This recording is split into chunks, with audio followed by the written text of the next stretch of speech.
In geopolitics, most moves are subtle, a sneaky handshake here, a proxy war there, but every now and then, someone flips the game board, flips the table, and probably flips the bird while they're at it.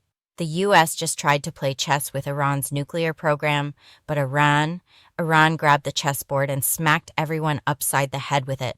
Their revenge move, it might have just broken the global order like it was made of dollar store glass. Picture it, the dead of night, explosions lighting up the sky like the world's worst fireworks show. The US hit Fordo, Natanz, and Isfahan, basically Iran's nuclear starter pack.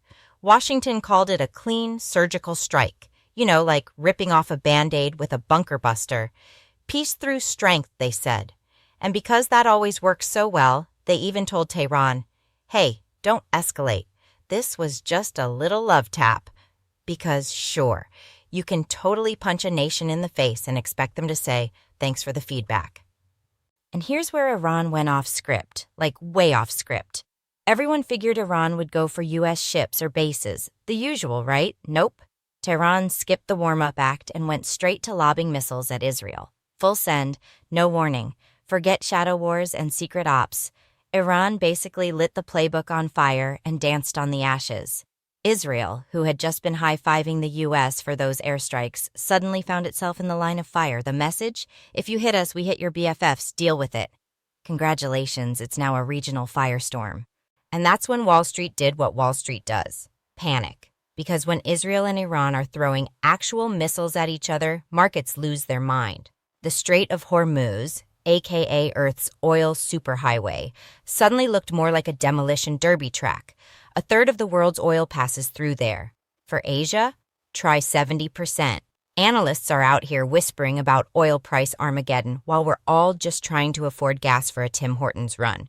What started as a regional mess is now a global economic heart attack, all over one very loud revenge plot. Look, this story is changing faster than Trump's legal team. If you want to stay ahead of the madness and actually understand the why behind these chaotic headlines, you know what to do.